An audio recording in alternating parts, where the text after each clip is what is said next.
You could kidnap one world leader, who would it be? Oh, I'd take Putin into custody, hold him account for these war crimes. This is my video update on this Sunday afternoon, January the 11th, coming to you from Limasal, Cyprus. Let's talk about some news, and let's start things off with Iran. I don't even know where to begin anymore with all of the conflicts that are about to take place or are taking place, or all of the regime changes that are about to take place. But let's start things off today with Iran, and tomorrow it will be something else, and yesterday was something else. The New York Times is now reporting that the Trump administration is looking at various options to strike at Iran. This is what the New York Times is now saying. The Wall Street Journal is also reporting this as well, that the Trump White House, they got together to meet and discuss options for striking Iran. There is a military buildup that does appear to be taking place in the Middle East, a military buildup from the United States, which was very similar to the military buildup that took place right before the 12-day war. The New York Times has an article with the title, "Trump is briefed on options for striking Iran as protests continue. The president has said he will be hitting them very hard if Iranian leaders kill protesters amid widespread demonstrations calling for wholesale changes in the country." So now the United States does regime change or goes to war with a country because of protests. A couple of weeks ago, it was because of narco terrorists, right? Now it's because of protests. Bush Jr. was WMDs. That was Bush Jr. So Trump cares about the protesters, the Iranian protesters, very much, and he's ready to strike at Iran and go to war with Iran and try to get a regime change in order to protect the protesters. The US president posted on Truth Social yesterday, Iran is looking at freedom, perhaps like never before. The USA stands ready to help. President Donald J. Trump. Ready to help with 3 exclamation marks. That's how ready the US is to help. To help the protesters, because they are very close to freedom. So the Trump administration has to help. You have to help get freedom in Iran. There's going to be a false flag. That's my prediction. There's going to be some protester false flag, something like what we saw at the Maidan in 2014, right? And then the media is going to pick up on it, and Trump is going to have to take options. But they're already planning for the strike. This is what the New York Times and the Wall Street Journal is documenting. They're already meeting, and they're already planning it out. So they're on the regime change escalation escalator, and we all know that once you're on that escalator, there is no coming down. So let's now move on to Greenland, where the Daily Mail is saying that the Trump administration is meeting to discuss invading Greenland. I don't know if I believe this article from the Daily Mail. They're citing UK sources and diplomatic cables. I don't understand why the Trump administration feels like it needs to invade Greenland, militarily invade Greenland. All they have to do is sit down with Denmark and the EU and NATO and just give their terms. And there's really not much the EU or Denmark or NATO can really do about that. But the Daily Mail, they have an article with the title, "Donald Trump orders army chiefs to draw a plan to invade Greenland. U.S. president emboldened by success of Maduro capture operation." The article says that the hawks in the Trump administration led by Stephen Miller, are talking about a military invasion of Greenland to take Greenland.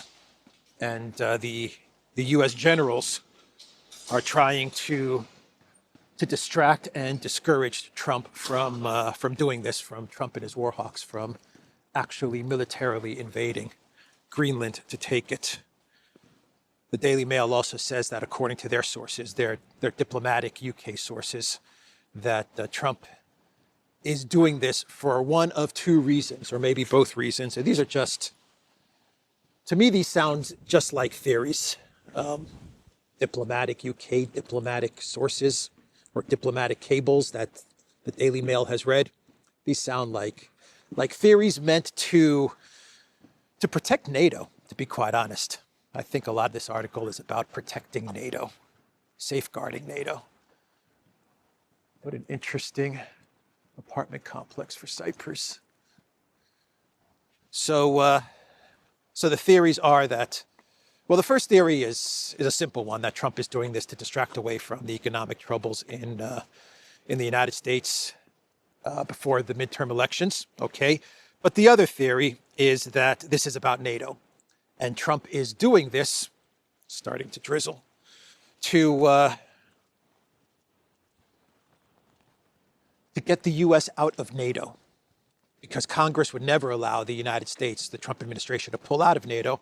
It's actually prohibited to pull out of NATO without Congress's approval. So what the Trump team and his warhawks have cooked up is that they will invade Greenland, and this will force the Europeans to pull out of NATO. And that way NATO will be dissolved and Trump gets what he wants. That doesn't make, I mean, I could see how that makes some sense, but that doesn't make sense to me, because I don't believe Trump wants to pull out of NATO. He's never said that he wants to pull out of NATO. I don't believe he's ever said that he wants to pull out of NATO. Has he? He's talked about how NATO is freeloading off of the United States. Well, there's a first for this channel. Wow. I did not see that one coming.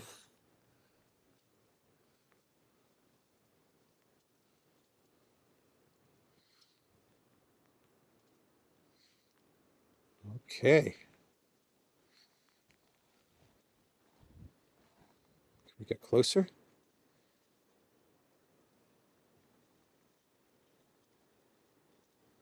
All right, well.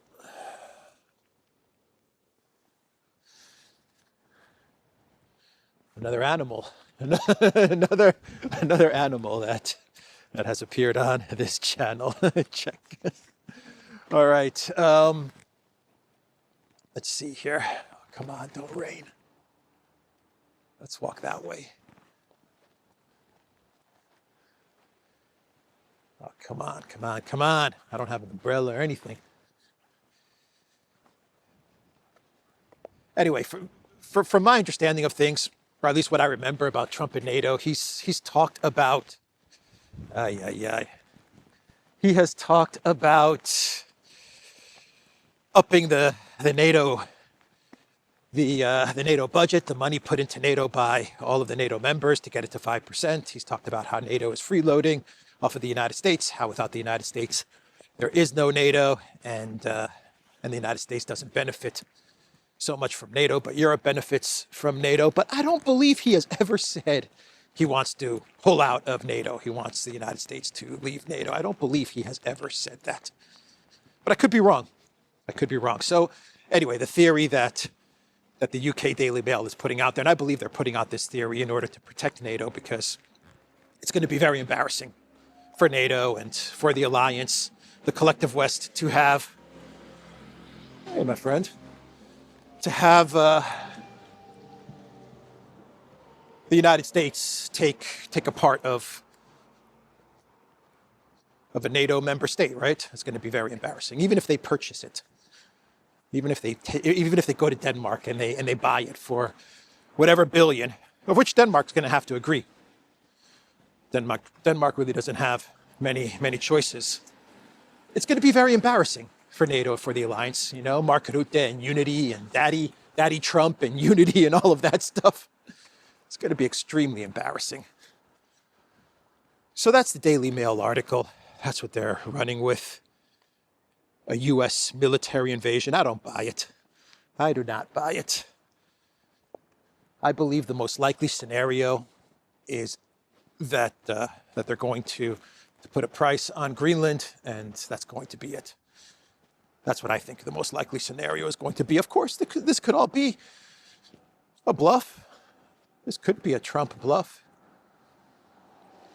Maybe this is his way of bluffing and scaring NATO so that they can get to 5%, or so that they can, I don't even know, they can contribute more to the alliance. I'm not even sure what this kind of bluff does to benefit the U.S. I believe Trump wants Greenland. I believe he wants it. He wants it for the rare earths. He wants it for the Arctic. He wants it to contain China, to contain Russia, so that the United States can also focus on China.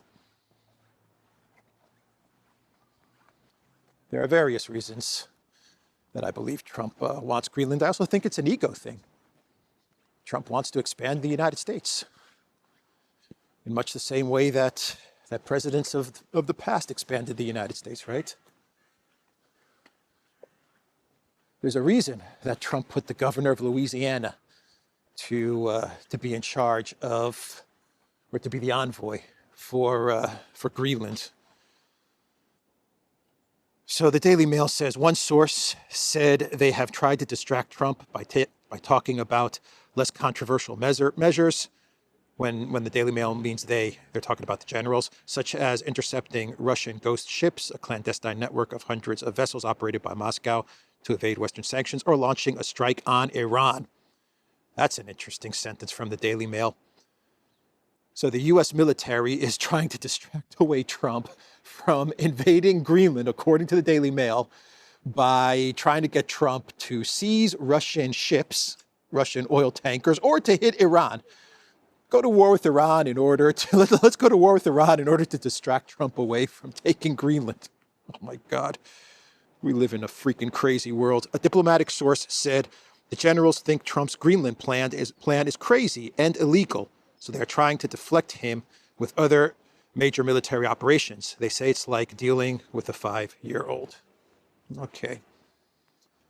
When has illegal ever stopped the U.S. military? That's why I don't buy this article.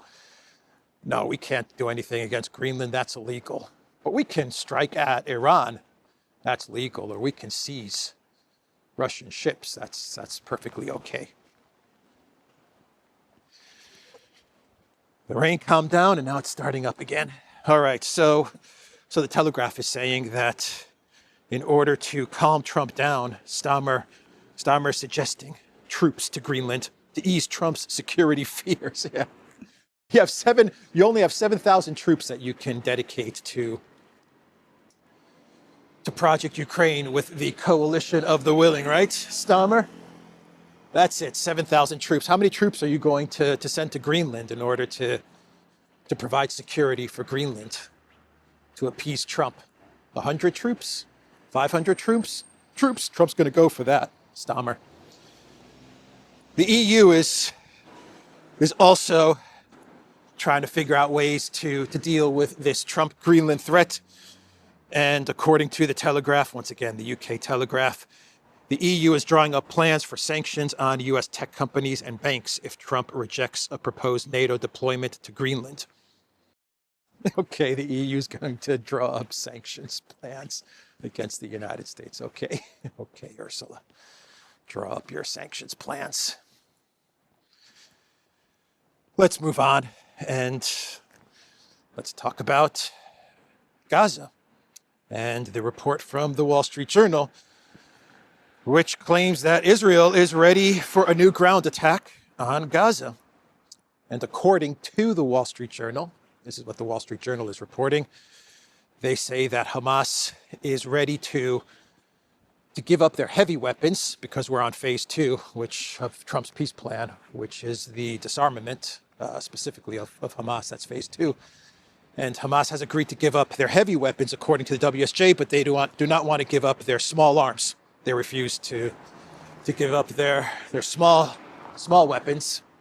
But the heavy weapons, they're ready to give up, according to the WSJ. And this is unacceptable. And so Israel has drawn up plans, or they're ready for a new ground attack on Gaza. The only thing that is holding them back, that they are waiting for, is Trump's green light. That's it. Once Trump gives the green light, they're ready to start the entering of whatever part of Gaza they're not in already. So that's another conflict that's going to restart. It just needs Trump's approval, of which Trump will approve. I have no doubt about it. And then we get to Syria. That's right, we have Syria. The fighting in Aleppo between the Al-Jolani forces and the SDF. That seems to have calmed down a bit, but I am positive that will start up again. But in the meantime, we have the United States. They are striking Syria, and this is in retaliation for was it 2 or 3 U.S. military who were military officers, military soldiers. Actually, it was 2 U.S. military and 1 interpreter that were killed around December, I want to say December 18th or 19th. And so the U.S. military, they decided to launch strikes into Syria and to take out some IS forces, of which at one point in time, Al-Jolani was the leader of al-Nusra, al-Qaeda, IS. And now the U.S. is allegedly going after IS, al-Qaeda in Syria. So he's going after what? He's going after Al-Jolani's buddies, his fellow fighters. Is that what's going on here? Maybe the United States is removing some of Al-Jolani's competition or something like that. Who knows? So that's the situation in Syria. Far from calm, or far from removing Assad and Syria prospering into a democracy like they were promising us, right? Remove Assad and you got a democracy. All kinds of interesting places here in Limasal. Just walking around, you end up in all kinds of fascinating places.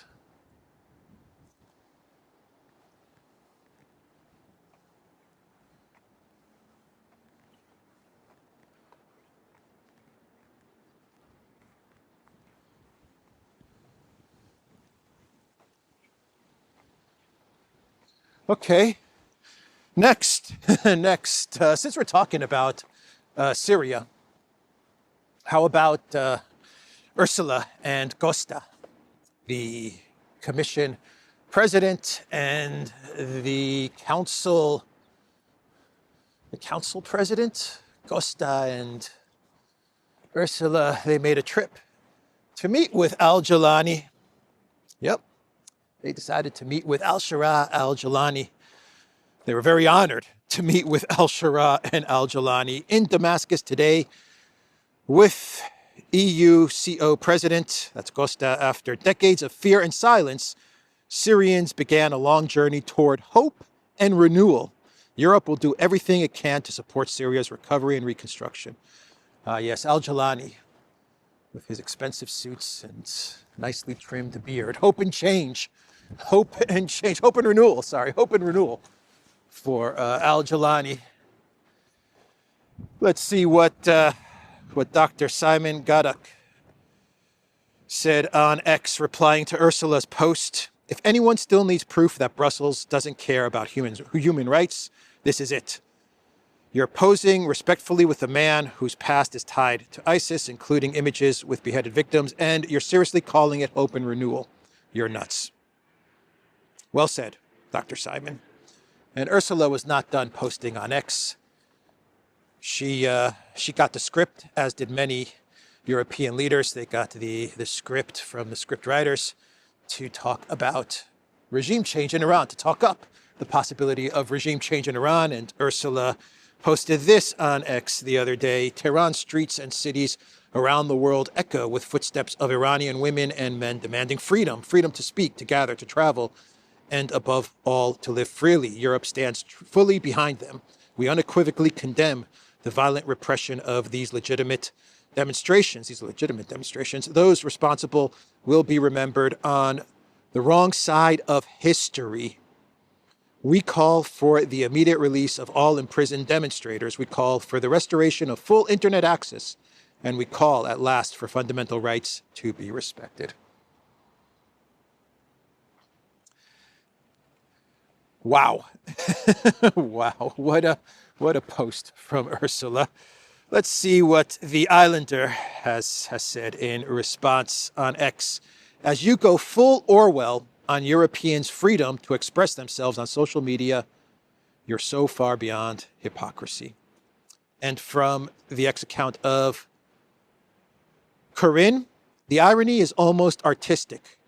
1 week, you scold Trump for violating sovereignty over Greenland. The next week, you're openly cheerleading regime change in another sovereign state.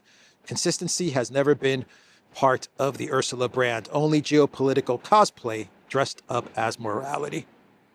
Yeah, we can go on and on about the hypocrisy and the irony of this statement from Ursula, but I'll leave it there. And we can now move on to Ukraine. So many conflicts, and I only have about 30 minutes or 40 minutes to get a video out. Ukraine is now last, right? Ukraine used to be first, but now I've got to run through so many other conflicts from the peace president that Ukraine has now become last on the list.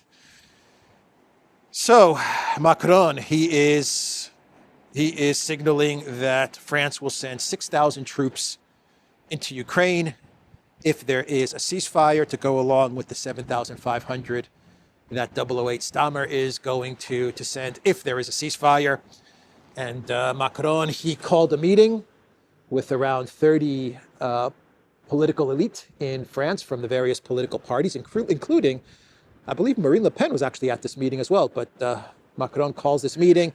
He briefs them on his plan to send 6,000 French troops into Ukraine should there be a ceasefire.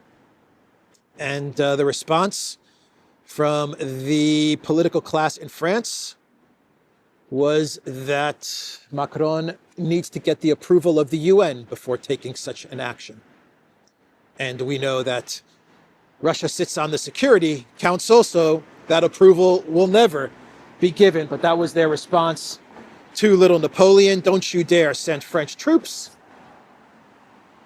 into Ukraine unless you have the go-ahead from the United Nations.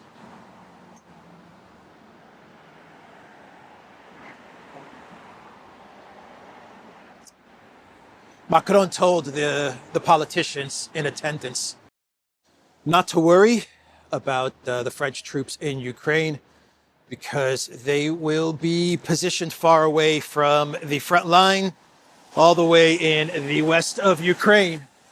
So they will be far away from any danger. This is what he told the politicians at this meeting. For which I say, what about the Orezhnik, Macron? Did you not see the Orezhnik strike into the west of Ukraine, the Lviv region, very close to the border with Poland? Is that where the French troops are going to be stationed? If there is a ceasefire, 6,000 French troops and 7,500 UK troops in the west of Ukraine, not far away from the Orezhnik.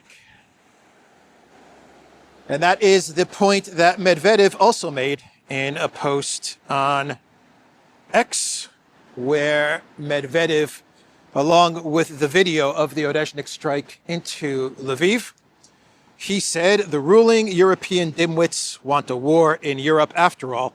It's been said 1,000 times Russia won't accept any European or NATO troops in Ukraine. But no, Macron keeps peddling this pathetic bullshit. Well, come on then. this is what you'll get.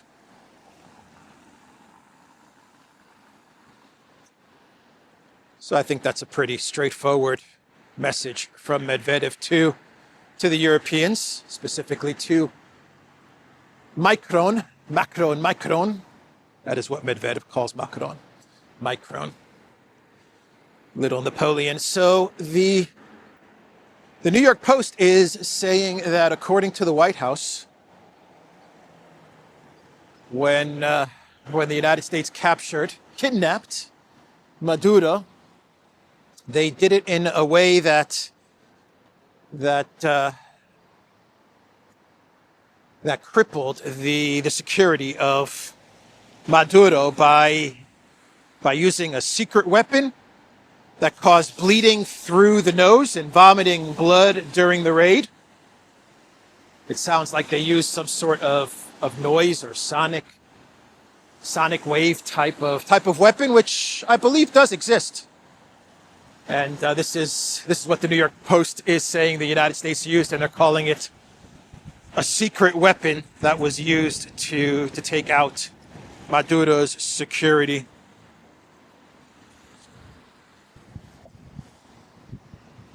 All right, it's starting to clear up.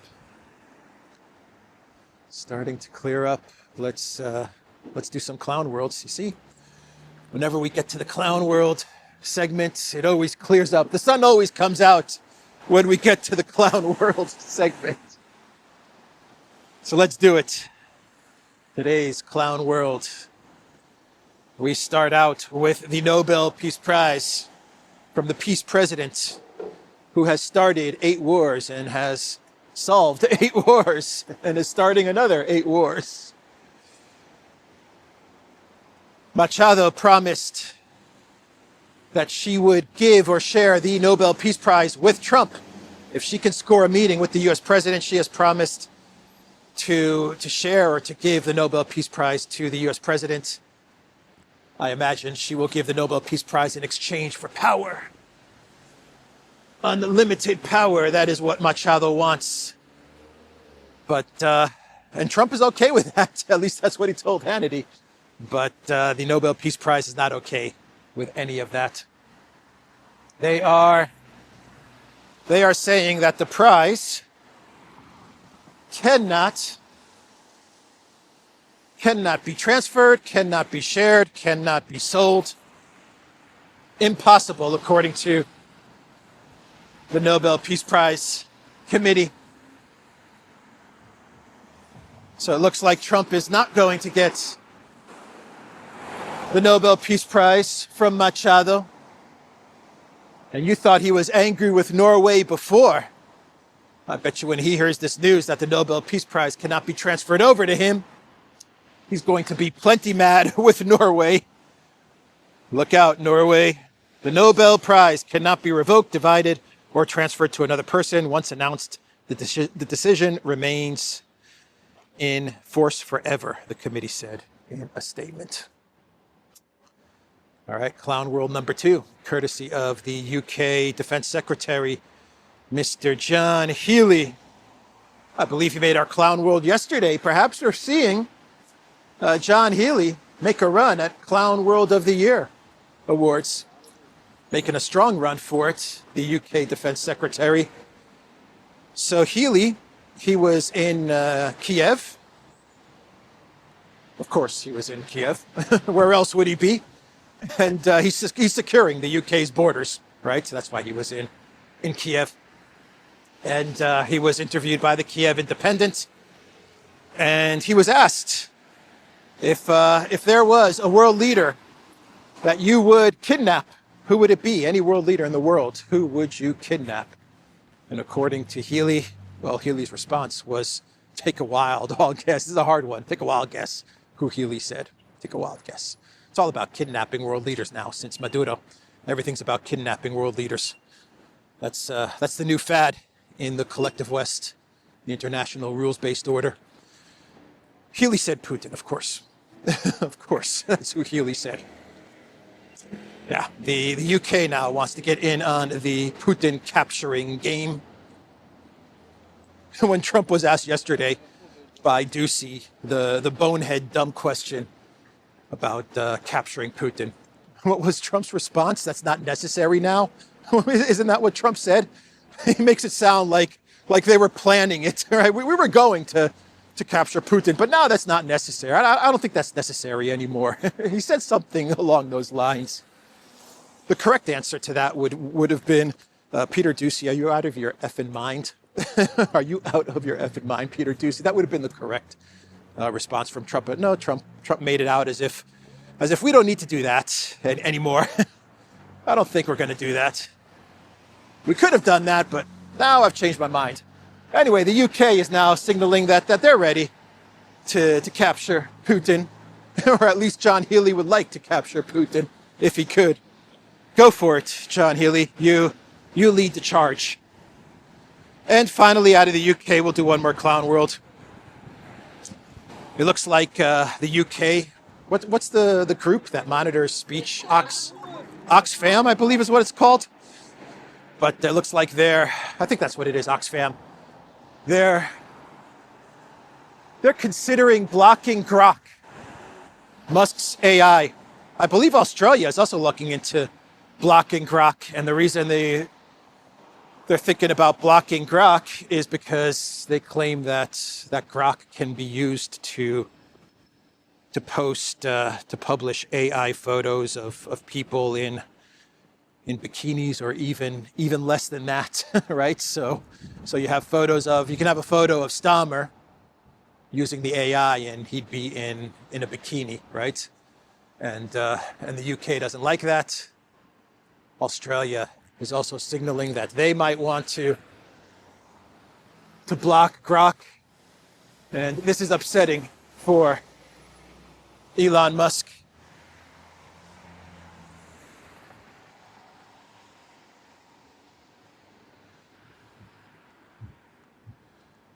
So what did Musk have to say about this? I'm not going to post the images of Stammer in a swimsuit. I'm not going to do that to everyone. I think that would cause irreparable damage to the entire community, what Grok AI is doing, but which I believe every AI can do. I don't think ChatGPT or Gemini is any different, but obviously they're trying to find ways to go after Musk, who is using X and is using his technology to push regime change forward in Iran. So he is doing that. Well, one account said Google's Gemini and OpenAI's ChatGPT will also generate images of people in bikinis when prompted. So why is Keir Starmer so focused on Grok, etc.? And Musk said they just want to suppress free speech. So I think that's the end of the video. I forgot to say like, share, subscribe. So I'll say it now: like, share, subscribe. And also check us out on X and on Rumble, on Telegram, and go to the Duran shop, pick up some merch. I will see everyone tomorrow.